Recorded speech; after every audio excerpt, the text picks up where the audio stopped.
आज का question IIT JEE 2006 के क्वेश्चन पेपर से लिया हुआ है। इस क्वेश्चन की ख़ास बात यह है कि यहाँ पर बॉडी जिसका मोशन के बारे में हमें पता करना है, उस बॉडी में दो अलग अलग सरफेसेस में फ्रिक्शनल फोर्स अप्लाई होगा।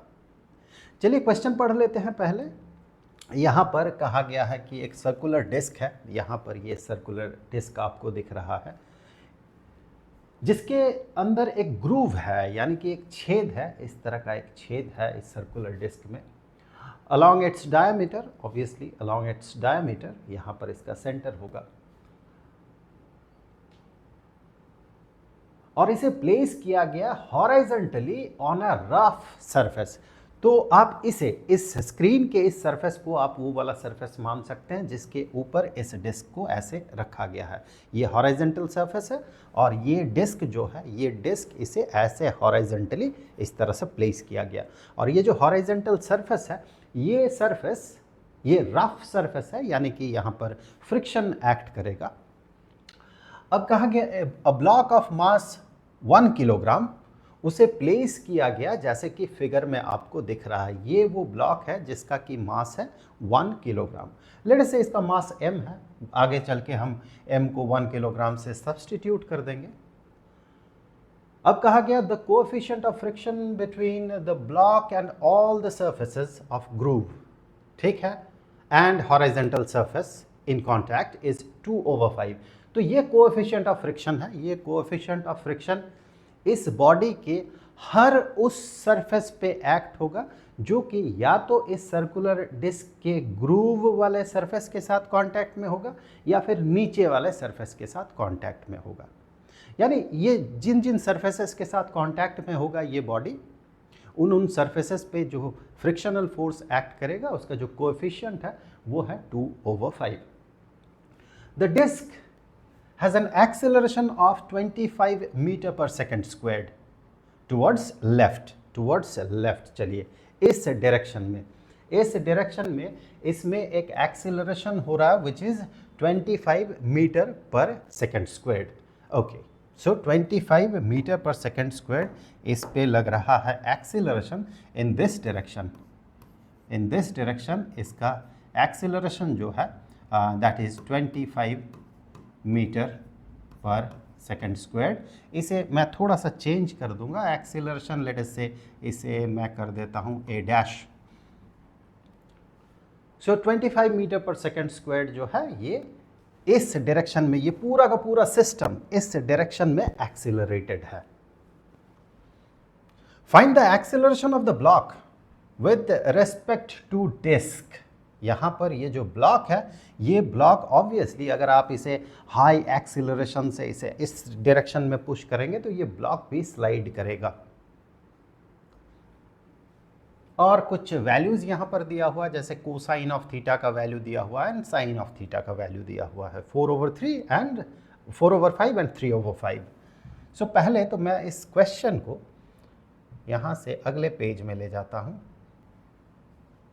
ओके, तो अब हम इसे अप्रोच कैसे करेंगे, किस तरीके से हम इसे अप्रोच करेंगे। तो देखिए, पहले तो मैं आपको बता दूं यही वाला फिगर यहाँ पर ड्रॉन है ताकि हम इस बॉडी का नीचे वाला सरफेस भी, ये जो नीचे वाला सरफेस है, इस नीचे वाले सरफेस को भी हम देख पाएँ। ये वाला जो सरफेस है जो कि नीचे जो हॉरिजॉन्टल सरफेस है, रफ हॉरिजॉन्टल सरफेस है, उसके साथ कांटेक्ट में होगा। इसीलिए ये फिगर भी यहाँ पर ड्रॉ किया गया।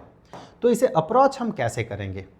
इसे अप्रोच हम अगर इस तरीके से करें कि हम पॉइंट ऑफ व्यू अगर हम रखें, ये जो डिस्क है इसके रेफरेंस फ्रेम से अगर हम चीज़ों को सोचें तो हमारे लिए ये थोड़ा ज़्यादा आसान हो जाएगा।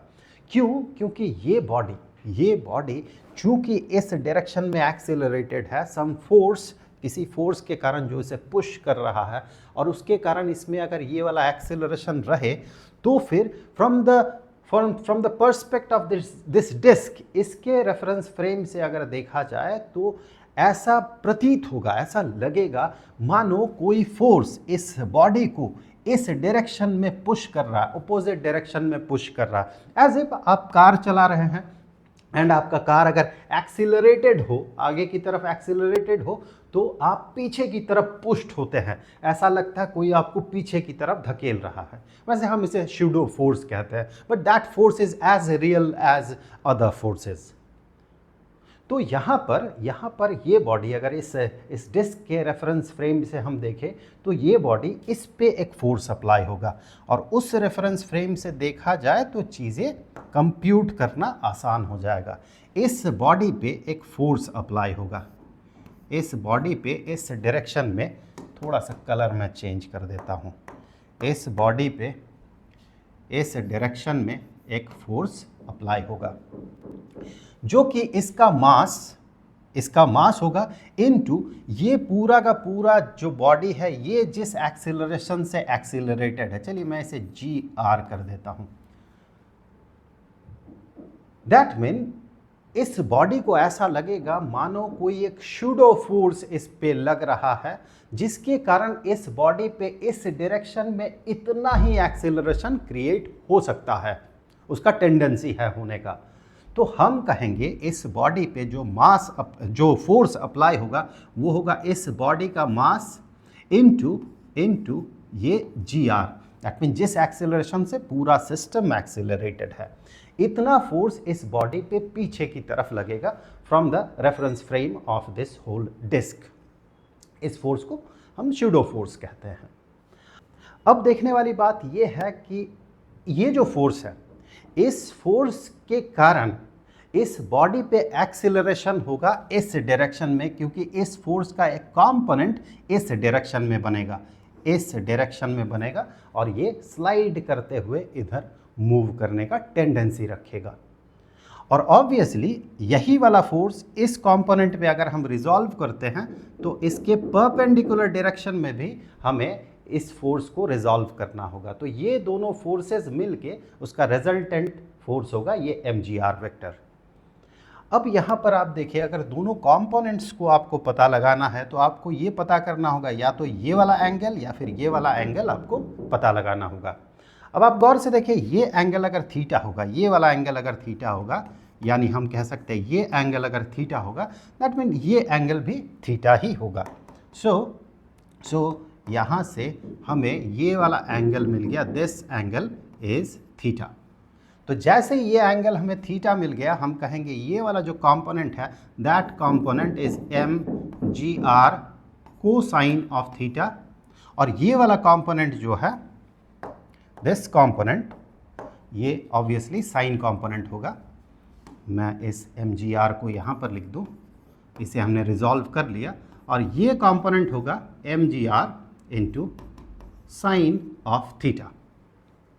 अब देखिए, ये जो कंपोनेंट है, ये कंपोनेंट इस ब्लॉक को इसके इस वाले सरफेस में पुश कर रहा है। ये वाला जो सरफेस है, इस सरफेस में ब्लॉक को पुश कर रहा है, और इसी के कारण रिजल्टेंट फोर्स एक पीछे की तरफ बनेगा, या फिर नॉर्मल रिएक्शन मुझे कहना चाहिए, नॉर्मल रिएक्शन अपोजिट डायरेक्शन में इस ब्लॉक पे पड़ेगा, जिस पे डिपेंड करेगा frictional force.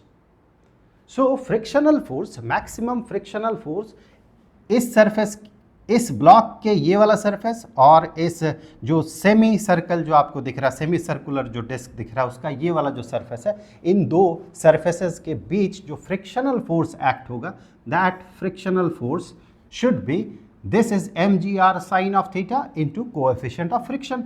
So coefficient of friction, let us say that is mu, so mu into mgr sine of theta. So ये फ्रिक्शनल फोर्स इस बॉडी पे यहाँ पे लग रहा है। तो वही चीज़ मैं यहाँ पर ड्रॉ कर दे रहा हूँ, यहाँ पर फ्रिक्शनल फोर्स लग रहा है mu mgr sine of theta. अब जैसे इसमें मूव करने का टेंडेंसी आता है, वैसे ही ये नीचे वाला जो सरफेस है, नीचे जो हॉरिजॉन्टल सरफेस है जिस पे ये पूरा सिस्टम रखा हुआ है, नीचे वाले सरफेस के साथ इस ब्लॉक के नीचे वाले सरफेस जो है, उन दोनों के बीच भी एक फ्रिक्शन एक्ट करेगा। तो अब वो फ्रिक्शन होगा कितना, इसे जानने के लिए तो आपको देखना होगा कि ये जो ब्लॉक है, इस ब्लॉक पे नीचे की तरफ ग्रेविटेशनल फोर्स mg एक्ट कर रहा है।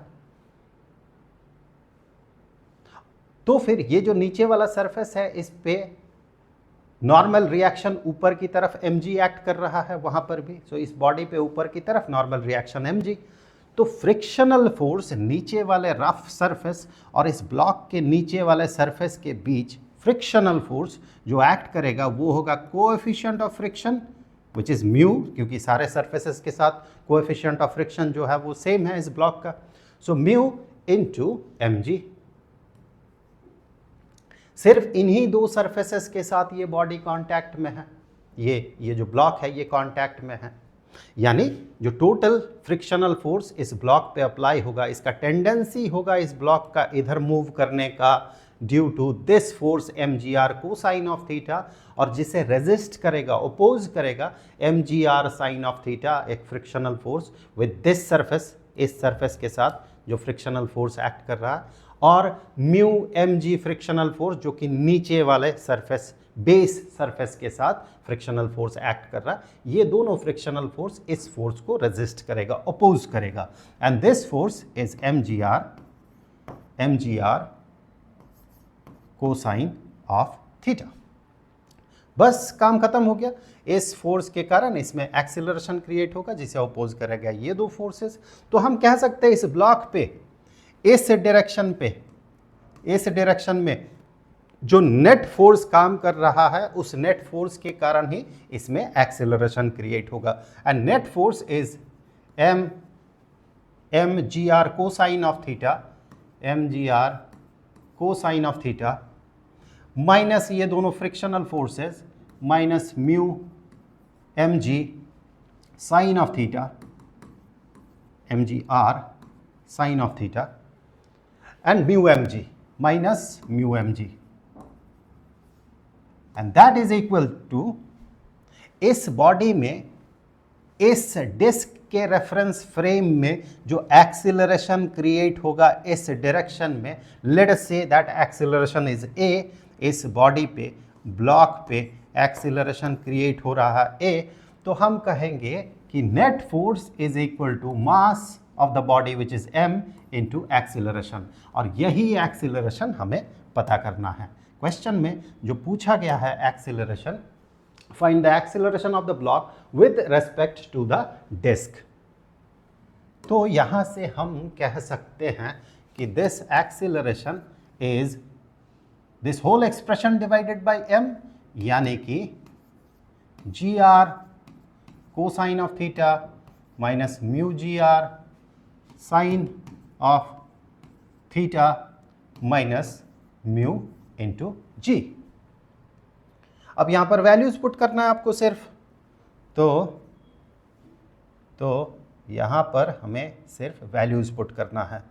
तो यहाँ से हम कहेंगे कि acceleration is equal to g r जो कि इस बॉडी पे जो एक्सेलरेशन क्रिएट किया गया दैट इज़ 25 मीटर पर सेकंड स्क्वायर। मैं सिर्फ 25 लिख रहा हूँ, यूनिट नहीं लिख रहा हूँ, क्योंकि सारे कैलकुलेशन एसआई में होगा, यूनिट लिखने की ज़रूरत नहीं है।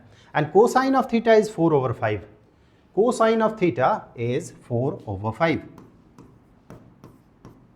माइनस म्यू दिया हुआ है 2/5, coefficient of friction 2/5, so mu is 2/5, 2 divided by 5 into gr 25 meter per second squared, and sine of theta 3/5 minus mu g, so mu is 2/5 and g is 10, acceleration due to gravity 10 meter per second squared। Calculation करना है सिर्फ, तो यहाँ से 5 into 5 is 25, 5 गुना 5 25, ये cancel हो गया, और 5 इंटू 2 इज़ 10।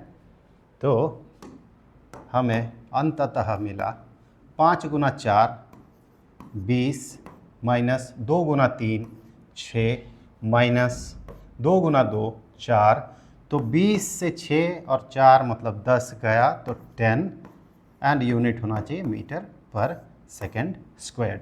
सो इस डिस्क के रेफरेंस फ्रेम में या इसके रेस्पेक्ट में इस बॉडी में इस डायरेक्शन में एक्सीलरेशन क्रिएट होगा जिसका मैग्नीट्यूड होगा 10 मीटर पर सेकेंड स्क्वायर। जल्द मिलेंगे।